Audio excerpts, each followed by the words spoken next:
নমস্কাৰ সকলোকে। আজি মই বনাম নৰসিংহ আচাৰ। আপোনালোকে বাৰু খাইছেনে নৰসিংহ আচাৰ? যদি নাই খোৱা তেনেহ'লে আহকচোন মই কিদৰে বনালোঁ চাওকহি। এয়া মই নৰসিংহ পাত অলপমান লৈছোঁ। কুমলীয়া পাত ল'লে বেছি ভাল হয়। অলপমান গুড় লৈছোঁ আৰু এয়া তেতেলী একাপ গৰম পানীত তিয়াই থৈছিলোঁ।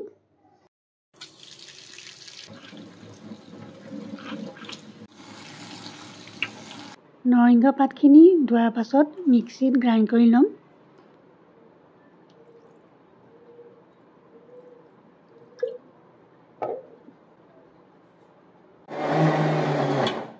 তাৰপিছত পেন এখনত তেল অলপ গৰম কৰি তাতে পাঁচফোৰণ আধা চামুচ দি নৰসিংহ পেষ্টখিনি দি তাতে হালধি আধা চামুচ, নিমখ আন্দাজমতে দি অলপ সময় ভাজি ল'ম।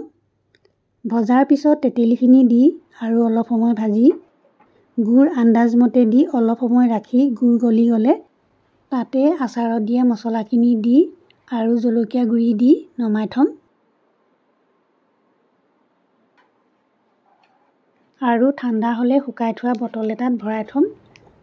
আপোনালোকে ফ্ৰিজত থৈ এসপ্তাহলৈকে খাব পাৰিব।